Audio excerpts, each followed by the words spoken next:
All right, for the final segment of today, we're going to talk about the correction officer strike that happened back in February, mainly because they just, NYSCOPBA, which is the correction officers union, just released their summary.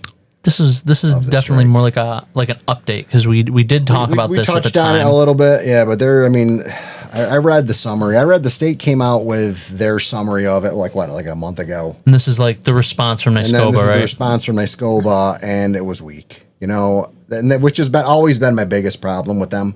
Well, the strike happened from February 17th through March 10th, roughly, of this year. That's not very long. It's not very long. And now I'll start this whole thing off with saying how much courage it took to do that, because it's illegal technically. Yeah. Technically, got the Taylor law in New York State, so you doing any type of job action like that is technically illegal. And I do believe that what's the number? It's like 1,000 people were fired. 2,000. 2,000 were actually fired. Now, a lot of them were hired back. Yes. Okay. At severely reduced pay?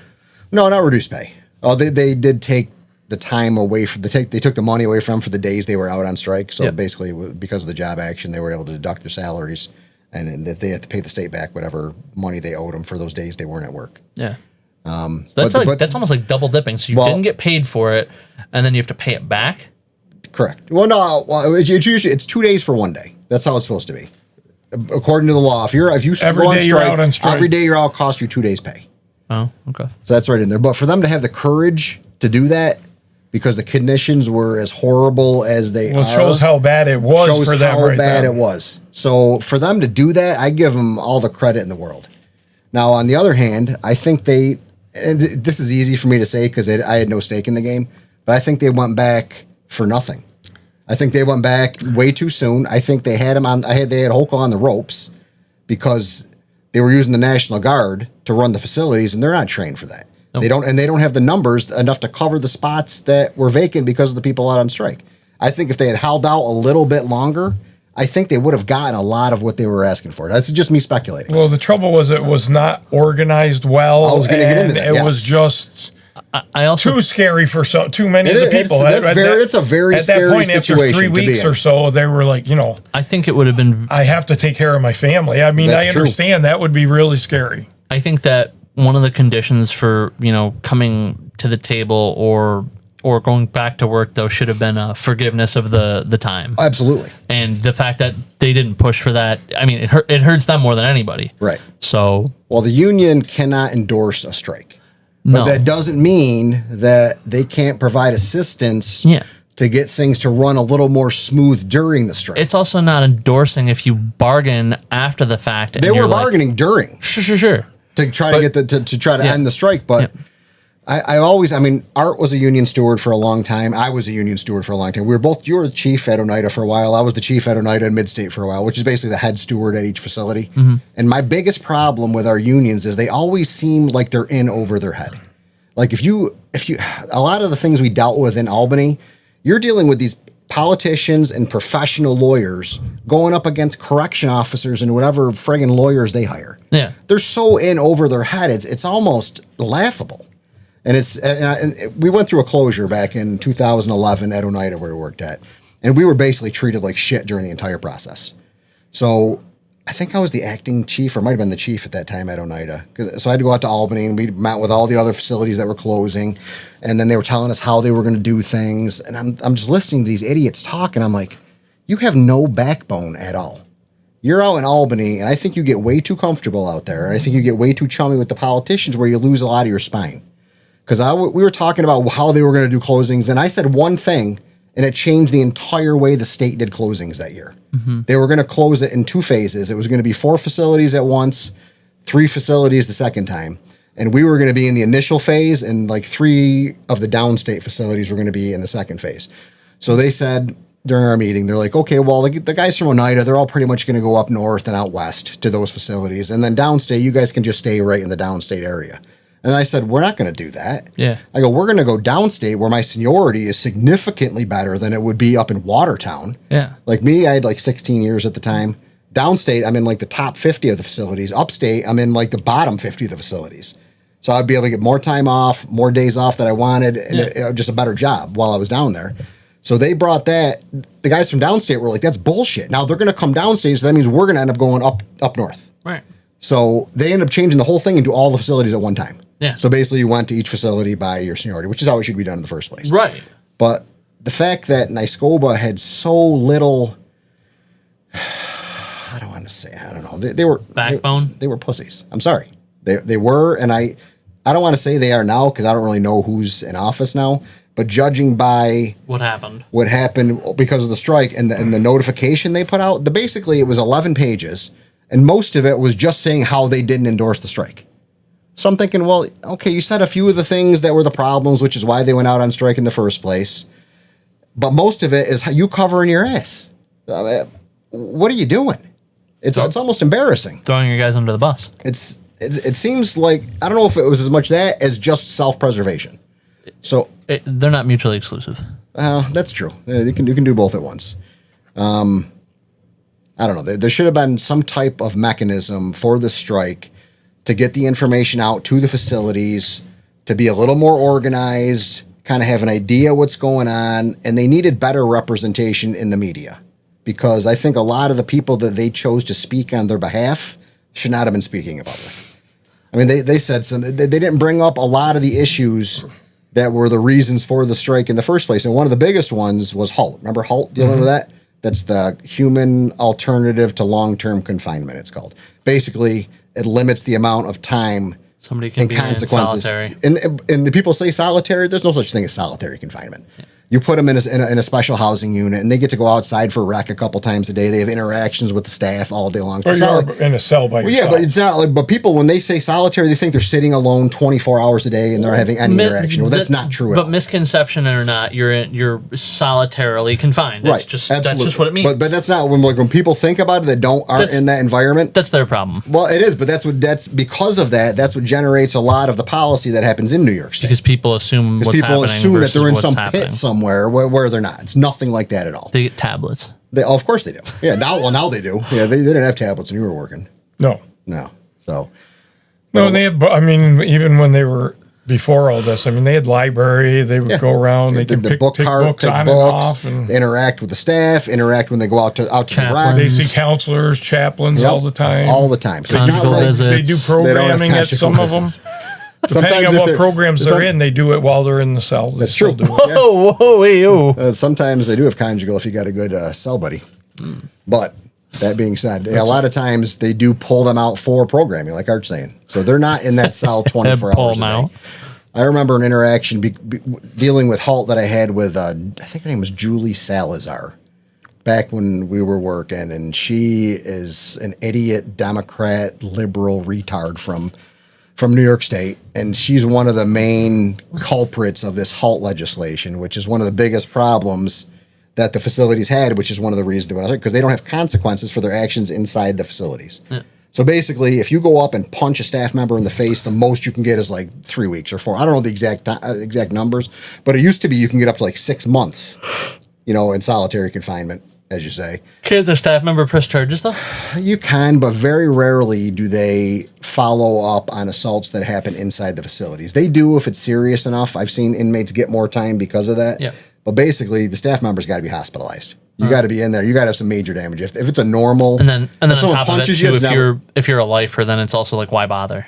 Well, the sad thing is the lifers aren't the ones that usually give you the problems. It's usually the younger guys that are only in there for a few years. Yeah. Well, I just meant though, like if you were a lifer and you gave a problem, it's like, oh, what are you gonna do? Extend my time? Right. But yeah, but when they introduced HALT, that really took a lot of the tools that the facilities had to reprimand them for their bad behavior inside the facilities. Yeah. It took it away from the facilities themselves. It deflated them. And then there was an individual at Midstate, I don't remember his name, but they have a thing called the Adjustment Committee, which is when you write an inmate a ticket in the facility.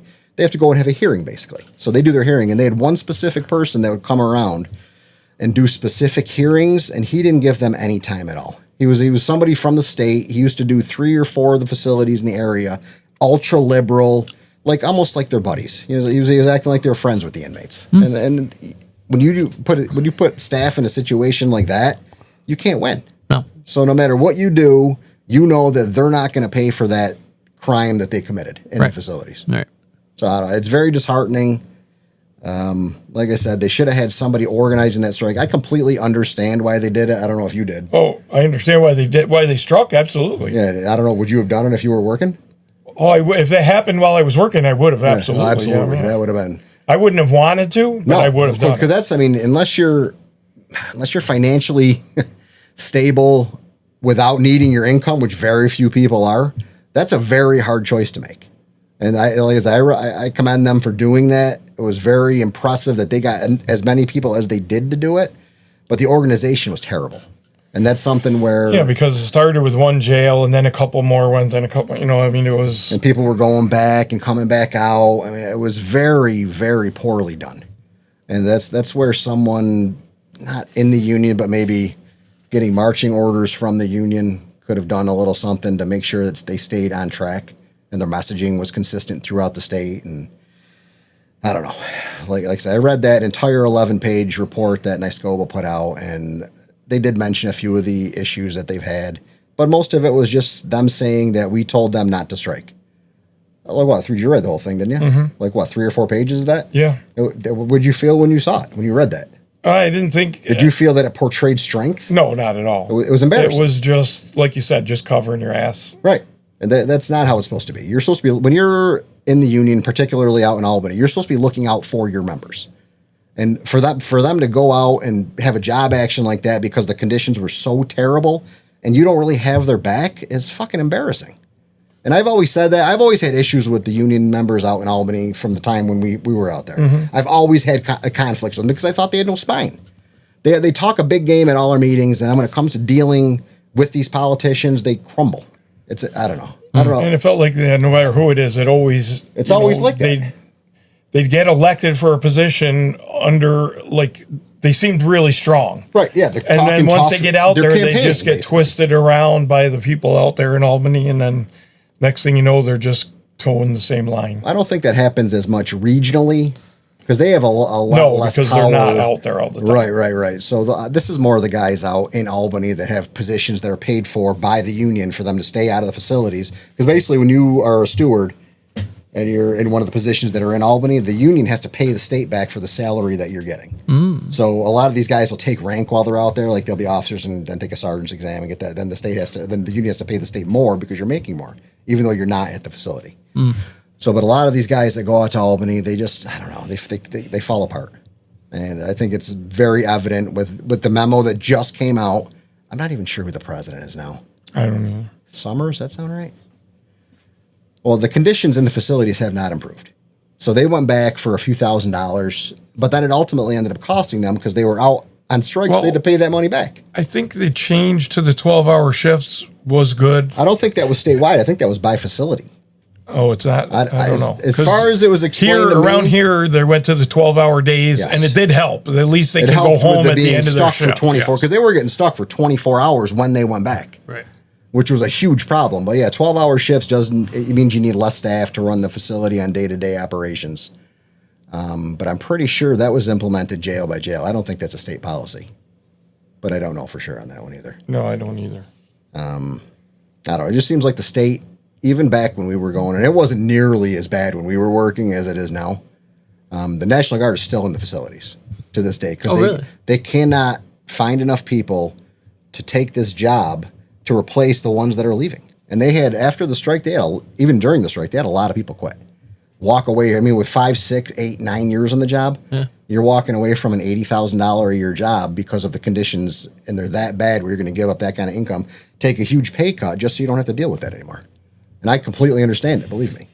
And I don't want to tie it into the couple incidences that happened recently at Marcy and Mohawk. I don't want to get into that because I don't know a ton about it.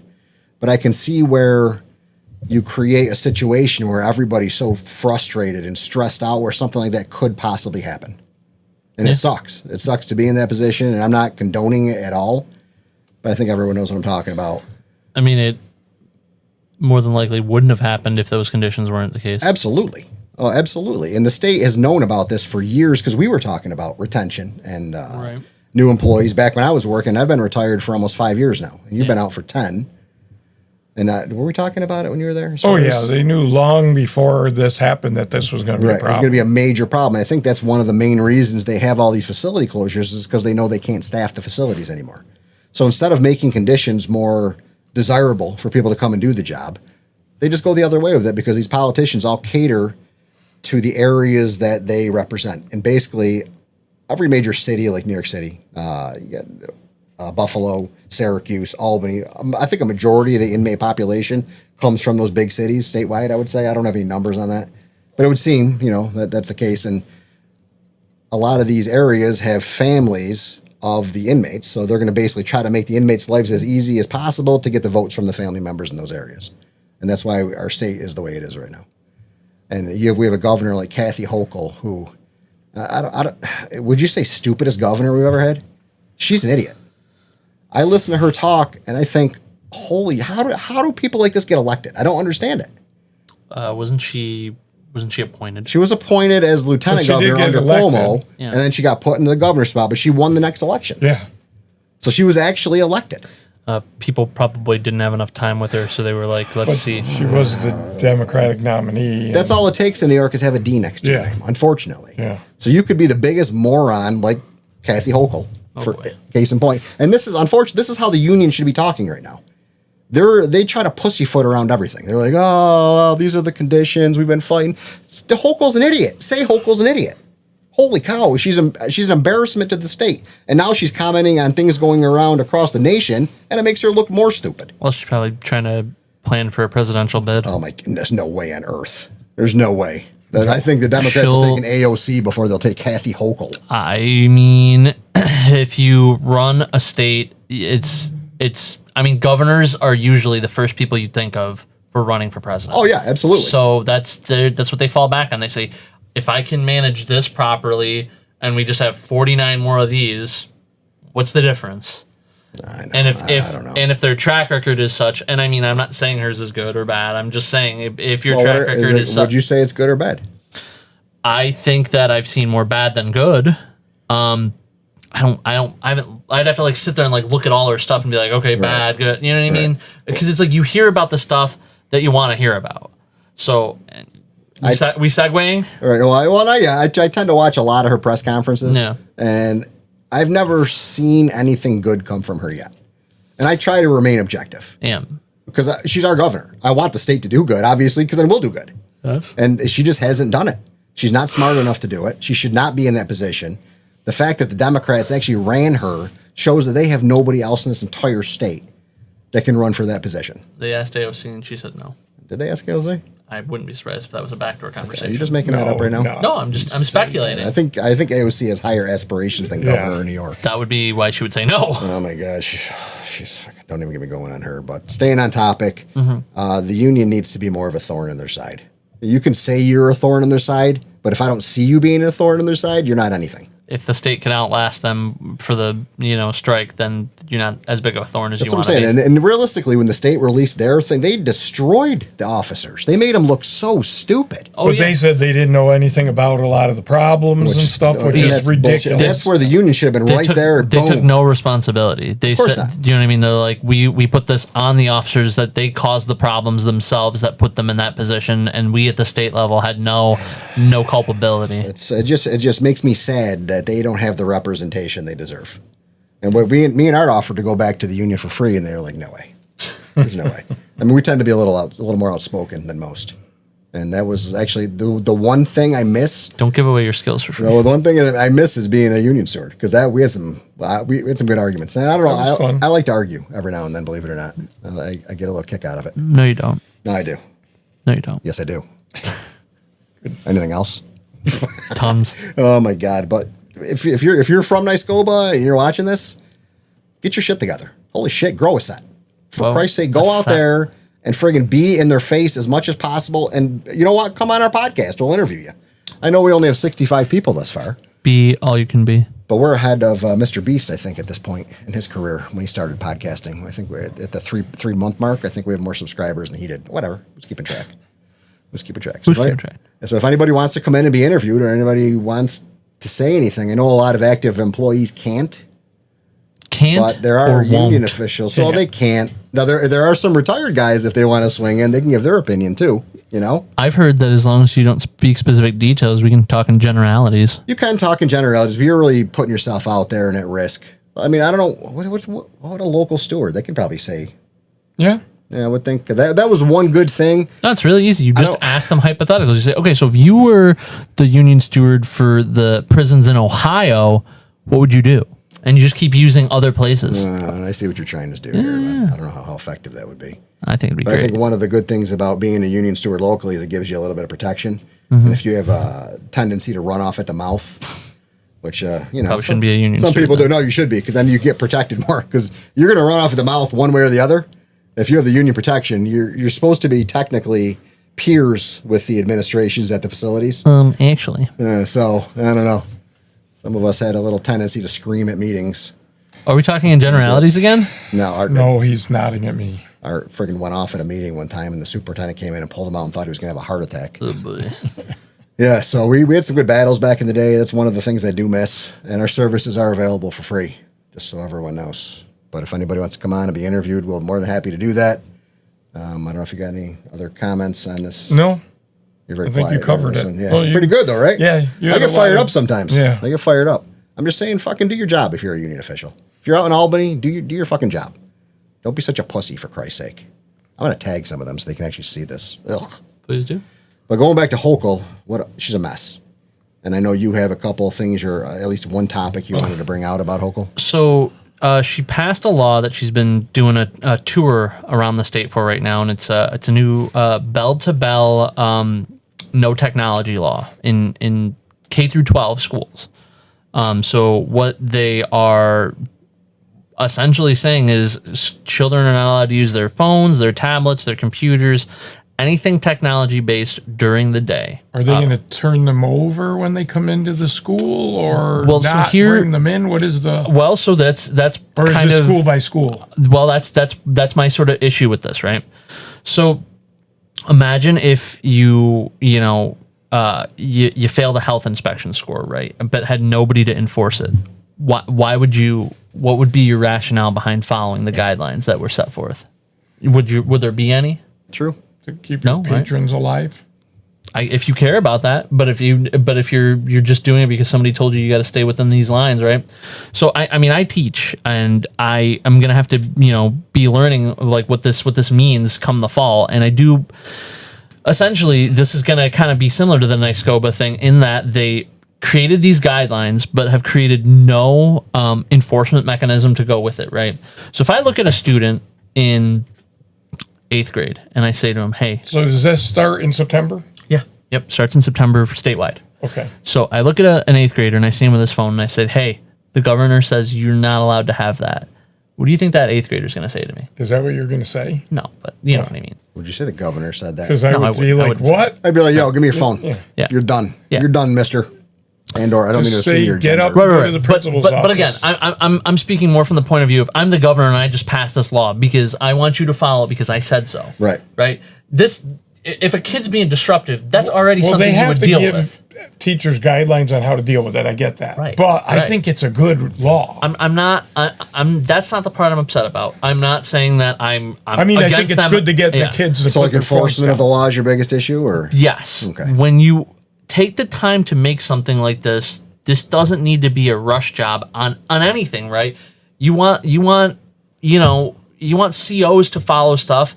You need to give them what they need, right? Absolutely. You want teachers to follow stuff. You need to create the guidelines. If you think that this is something that's needed, take the time to create it. The weed thing, right? How long did that take before they unrolled that? Like they said, oh yeah, we're passing that in New York, but it's not going to go into effect for 5 years while we figure it out. Right. Right. I'm not saying I'm against the kids not having their laptops, their phones, their whatever. I'm just more upset at her for basically it's just going to be another thing on the list of here's the law. It's to make me look good. You guys figure out the rest, right? So I've heard I've heard lots of different plans in place from what schools are going to try. Some schools have to work out of their own budgets, buying an individual seal, almost like a zip tie bag that they're going to put each student's name on at the beginning of the day. They're going to have to collect their phones and devices and whatever, right? Imagine the nightmare. Imagine the pain in the ass. Imagine the extra time. So you gotta take 10 minutes out of the start of the school day, 20 minutes, however many minutes it takes. Every kid's got to go to the main office and drop off their thing. And then pick it up at the end of the day. Then you got to cut a half hour off the end of the day and do it, right? That is a nightmare. Right, and that's just one option. Another option, I'm sure, is just going to be like they're going to set forth and say, "Hey, don't do it," or else, which I'm sure schools were already doing that. And if it wasn't effective before, why is it going to be any more effective now? I wonder if that would be a new job at any schools. I mean, if you were having to collect and then hand out everything. Incurs another cost, which, again, Hochul put this forth. I read the legislation. It doesn't give any extra funding to schools for this, right? They're just putting out the what you need to do, and you figure out within your budgetary means the best way to do this. It just feels unnecessary, like to do it this way. How much? Well, I'm not a teacher, obviously. How much of a distraction is this, like, in the real world? Is it like every day you're dealing with it when you teach, or? I mean, do all the kids have their cell phones out all the time? Yeah. So, I mean, for me, the easy median that I've come up with when I'm dealing with kids with their phones comes in one of two forms. First off, I let them use them when they're done. I'm like, if I give you an assignment and we finish before the end of class, you turn it into me, I got you marked that you did it. Go ahead, dick around on your phone. You're done with the assignment, right? What do I care? I don't consider that a distraction during the time. If you can't do that and you're being distracted during the time, send them to the principal. You know what I mean? You just take the phone? Nope. Are you allowed to, though? I don't know. So I don't know. That's not a guideline that the school's made clear to me. And at the same time, it's not my job to police them. I say to them, you go to the principal's office because you were advised not to do this thing. You did it anyway. And are there consequences when you send them to the principal's office? Yeah. Oh, okay. Good. Well, now, if they're not allowed to have their phones bell to bell. Yeah. So then you shouldn't have to worry about that at all. Right? Because they won't have them. I shouldn't, but I have a feeling that because this is year one of this, it's going to be a fucking train wreck. So then, I can see that. But if they have their phones out, if they're a distraction right now, you send them to the principal. So if they have their phones out, send them to the principal. That's what I'm going to do. Yeah. But it's no different. So then I would say, why did we need this legislation? Well, because they're taking their phones. That's what it's for. I'm just saying, some schools are saying that that's what they're going to do. But it's not like a statewide mandate. It's you figure it out. What method is going to work the best for you? It should be a statewide mandate. It is a mandate. It's just that they're telling each school to figure out how you want to implement it. Right. But you have to implement it somehow. That's why they should just come out with guidelines and tweak them as needed. But that's nothing for you to worry about at all. You're right. You're right. Especially because you do work at different schools. Right. So you're going to have... I'm going to have an even more fun time. It's a little harder for you because you're going to have different rules depending on where you go. This is the kind of shit that happens when Democrats run states. I'm sorry. Look at all the states that are fucked up, democratically run. Sorry. 50-50. Yeah, no, they're mostly Democrats. I mean, Florida's not Democrat. I love Florida's they're doing great down there. Are you kidding me? Doing great. They got alligator Alcatraz. I mean, they're having some kind of food fucking strike now. I mean, they're about to lose Disney World, so I don't know. Have you been to Disney World? Yeah. Yeah, spend $1,000 per fucking family per day. It's $200 a kid now. It's kind of crazy. It's absolutely crazy. I don't know. That's a completely different topic. Yeah. But anyway, that's Kathy Hochul for you. Curious to see what you think about this NYSCOPBA stuff and this bell-to-bell stuff. If you know what I mean, and it's gonna affect everybody. You're a grandparent. You're a parent. You're a teacher. It'll touch every household. So, it sure will. Again, if anybody has any input or anybody has any influence, other than us, obviously, feel free to chime in. Or come on. We do interviews now, so come on the cast. No, Kylie does interviews. Well, you get interviewed. We've done. My brother's been on when you failed to show up. That's a conversation, not an interview. We've interviewed people. No. We interviewed Kylie. All right, that's it. This fucking podcast is over. All right. Goodbye. Bye. Thank you for watching Two Studs and a Dud. Please like, subscribe, and share this video.